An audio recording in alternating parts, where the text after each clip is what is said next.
Everything's on fire. Everything's on fire.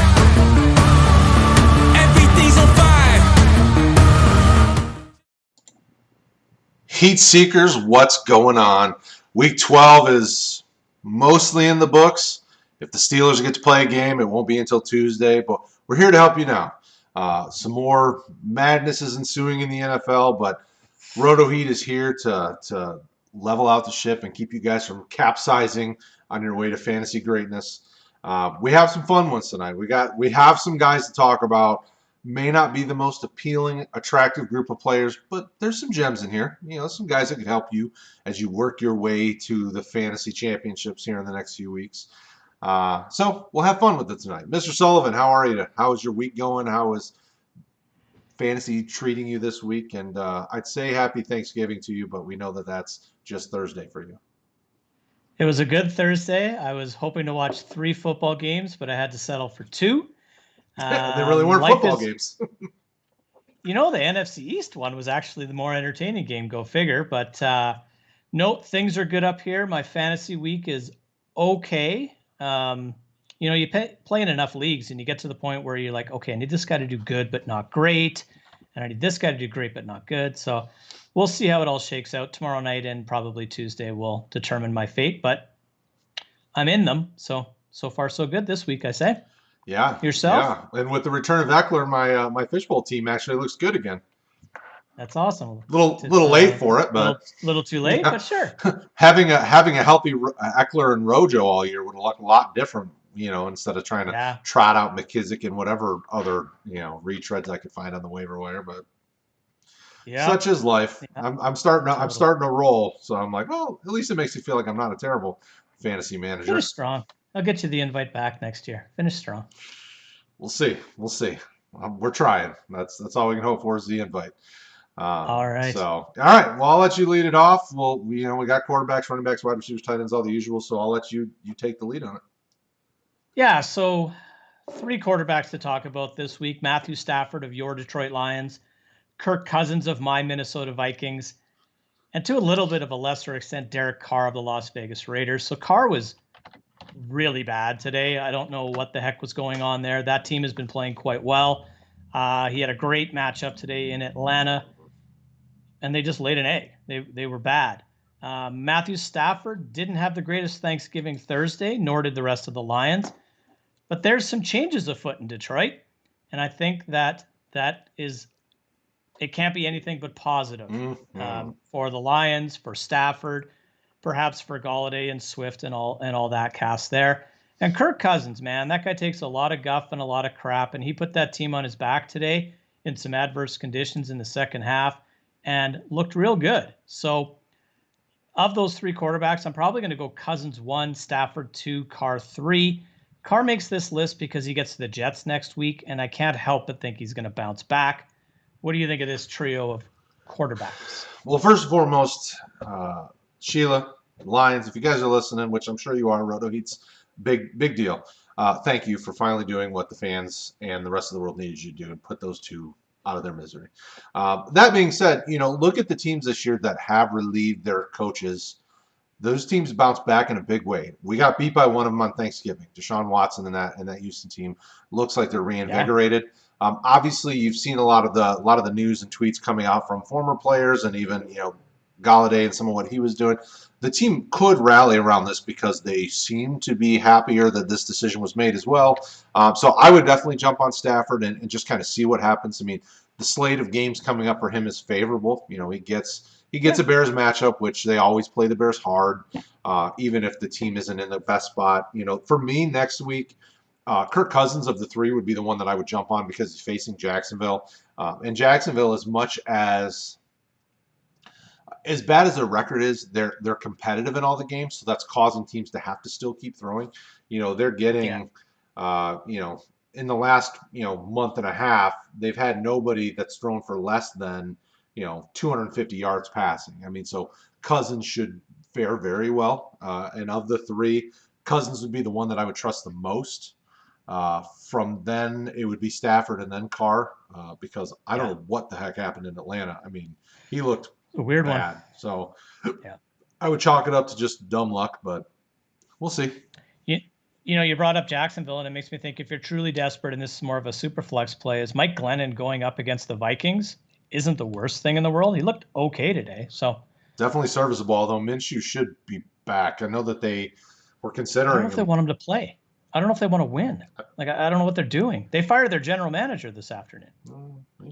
I don't know why, but I mean, that's a tough one. I mean, he's made some good picks, and then he's made Bortles. I mean, so he's had some ups and downs in his tenure, but that was a strange one. I'd have thought they'd have fired all of them. Exactly. I just wonder if that Bortles pick was truly his. Who knows, right? Wasn't my pick. Anyway, mine either. So, hey, some running backs to chat about.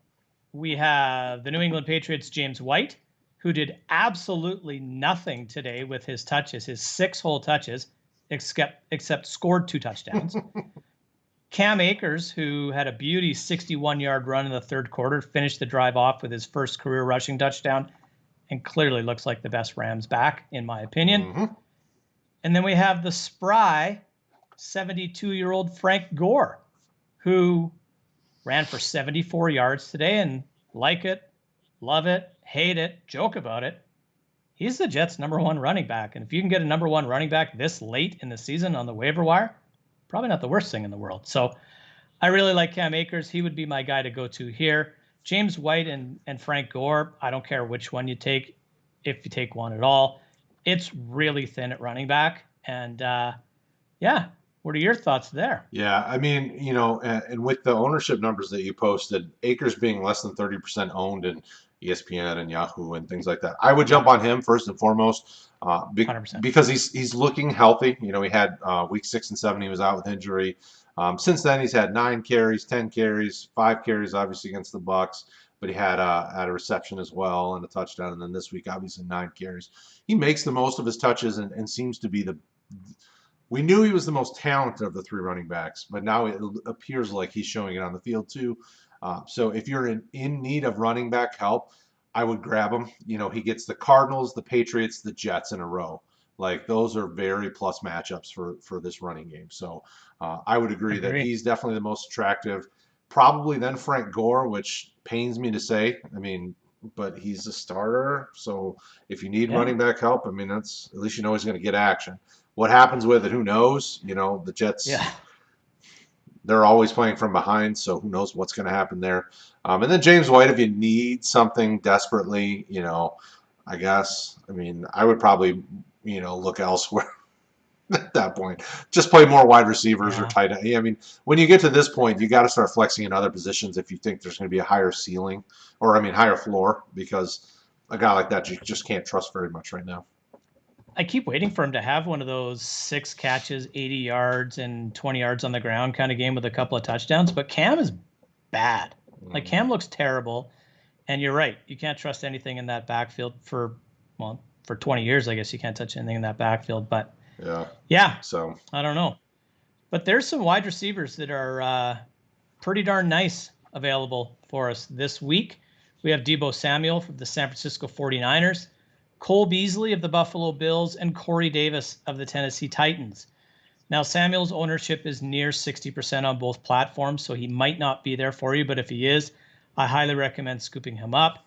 He was fantastic today with the ball in his hands. He makes things happen. He extends plays, moves the sticks, and pads his fantasy stats every chance he gets the ball, every time he gets the ball in his hands. So really like what he's doing there. And he took off last year when George Kittle was out, and that's sort of the same situation there. Cole Beasley, I was really expecting more out of Beasley today, but the Bills were sloppy on offense. Beasley had 2 catches, but he threw a touchdown pass to Gabriel Davis, so that was a nice bonus. And Corey Davis just keeps plugging along. He's got 183 yards in his last 2 games receiving. He's kind of pushed Jonnu Smith to the side in Tennessee. When Derrick Henry isn't running all over his opposition, it's A.J. Brown and Corey Davis with our Ryan Tannehill's primary target. So I would go Deebo 1, Corey Davis 2, and Beasley a fairly distant third. But with John Brown on IR, I still hold out hope for Cole Beasley. Right. Yeah, and peek behind the curtain for those of you that are watching at home. Mr. Sullivan does a great job putting all this together. And in this week, he put together multiple names that we aren't mentioning, but I need to mention them in the wide receiver category because why aren't they owned more? So Debo is a for sure, but he's at 60%. Cole Beasley, it's hard to trust Buffalo's passing offense. Some weeks they look electric. Some weeks they don't seem to know how to get out of neutral. And then Corey Davis should be a must-own as well. So sitting around 50% ownership, 55% ownership is crazy to me when he's getting consistently targeted. But the other two names that you put on the list, Jacoby Myers and Michael Pittman, have been steadily rising. Obviously, Pittman didn't have a great week 12, but the Colts offense as a whole kind of looked off. It didn't look like it was living its best life. So those are two guys I would definitely make sure you try to swoop up if you need wide receiver help too, because they're getting targeted pretty regularly. Pittman obviously had an off week this week, but didn't seem to be the norm, as lately he'd been getting targeted more. So but yeah, I would definitely go Debo, then Corey Davis, and Cole Beasley. I really, outside of the Buffalo running backs and Stephon Diggs, I'm not touching offensive pieces. Okay. But that's more so just because I want to go with guys that I think have a higher floor. Beasley, it's so hard to trust what you're going to get out of him. So I just tend to steer clear, but I don't hate. I mean, he's a good ball player. Like, that's a funny thing to me is, when they went and got Diggs, it was like, well, you already had, John Brown and Cole Beasley. They had fine receivers, so it was surprising. Yeah, he's surprisingly in that wide receiver 2 conversation this season. Mm-hmm. So I think he's probably better when the Bills are trailing and he kind of bails Allen out on those third down conversions. So we'll see where that goes, but those are good points as well. All right, well, we'll wrap this with tight end, and it's as attractive as ever. We have Mike Gesicki of the Miami Dolphins, Tyler Higbee of the Rams, and Robert Tonyan, who's playing currently with the Green Bay Packers. Ryan Fitzpatrick breathes a little bit of life back into Mike Gesicki, so that's kind of one of the reasons why he's on this list and why I like him. Caught a touchdown pass, but it was only one of 2 catches today, so still not getting a whole heap of productivity there. Tyler Higbee has been battling a hand injury, and then he's been battling an elbow injury, and he had 1 catch for 6 yards today.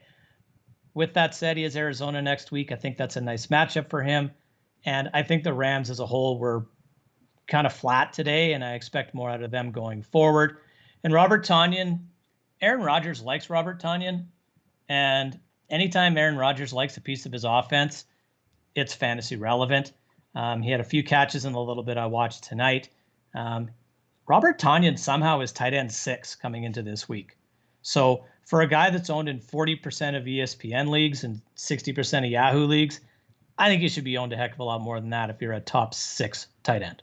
Absolutely. Tonyan's clearly the top tight end on your list. And the fourth guy you have on here, I probably would have as the second guy because Logan Thomas is getting targeted, at least 4 to 6 times a game, and he does something with them. Outside of weeks 4 and 5, he's had no less than, I shouldn't say that. Against the Bengals, he had a dud. He had 2 catches for 6 yards, but 4 for 20 and a touchdown, 4 for 66, 3 for 28, 4 for 60 and a touchdown, 3 for 42 and a touchdown. He's consistent. Those are good tight end Those numbers. aren't terrible, especially with the way it's been. Those are top 15 for sure, right? Like, you go 4 for 40, you might be a top 10 tight end. And Alex Smith likes him. Alex Smith is always targeted as tight end. So, absolutely. So I would definitely go Tonyan. For me, it'd be Tonyan, Thomas, and then either one of them can be the other third, Gesicki or Higbee. Gesicki I'd probably go with just because he's healthy, and Higbee has been fighting injuries. But, the funniest thing is Gesicki's the most talented of all these tight ends, but Miami is just all over the place. They may have peaked a little too soon, I think, but we'll see. If Fitzpatrick's in, I'm fine playing Gesicki. If Fitzpatrick's not in, I agree. I don't trust either tight end because he likes to throw to Durham Smythe. It's like, what? Like, Tua, why are you throwing to Durham Smythe? And Shaheen scored again today, Shaheen too. Like, love it. They're taking the Patriots approach to the tight end position. Like, everybody's getting some action. Well, it is Brian Flores, so you never know, right? The Patriot way got a little muffled there. Patriots way took a kick in the teeth in more ways than one this week. Thank the heavens. Bill O'Brien's been I'm fired. happy for Patricia's you. been fired. I mean, It's yeah. good, hey? I mean, now we just have to hope that they don't do anything crazy in the hiring process. I mean, that's all we can hope for. So the Lions hire Bill O'Brien, and the Texans hire Matt Patricia, and we get to watch this all over again. That would be glorious if they just make a switcheroo. That would be just the dumbest thing ever. No, I can't imagine. I'm guessing Patricia gets a year off from coaching. I can't imagine him being back as a coordinator anywhere right now. But do you think he goes back to New England to run the defense?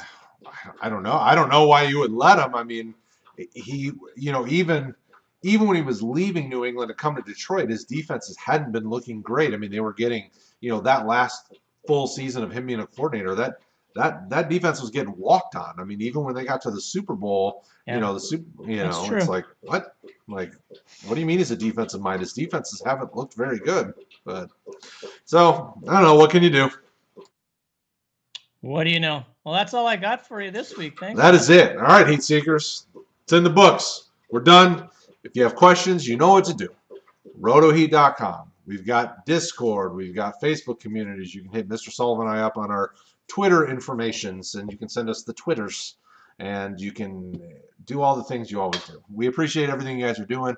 Don't forget, we mentioned on our amazing mashup show on Tuesday night last week that we're doing a giveaway. So rotoheat.com/ I think it's Thanksgiving, maybe it's giveaway. I don't know. Rotoheat.com will get you what you need. I'm pretty sure. It's one of those two. Pretty sure. You know what? Brad is such a great host that he's going to throw the link in the comments of this video for you, so you'll be able to enter the contest. And I will try to remember to do that. So once I get this posted, and if you don't, I will. One of us will put the link in there. So make sure you guys go. We're giving away a ton of free stuff. We're giving away RotoHeat swag. We're also giving away VIP access to RotoHeat.com. We're giving away rookie guide stuff for those of you that have been living under a rock and not paying attention. We're working on rookie guides. So we've got rookie, what is it? I don't even remember the website right now because we haven't fully published everything, but we've got a website built for rookie content. So it's different than rotoheat.com. We're pumping it out. We're working hard on it. We got the guys already grinding tape and getting their rankings and ratings and all that together so that we can give you as much rookie content, offensive and defensive. We're doing IDP stuff as well. And I actually even added more IDP writers here recently. We got another guy joining the team for IDP content. So we're trying to do the best we can to give you as much well-rounded information as we can. So for Mr. Sullivan and the rest of the RotoHeat team, thank you guys as always for hanging out with us. Good luck in Week 13, and we'll talk to you again next week.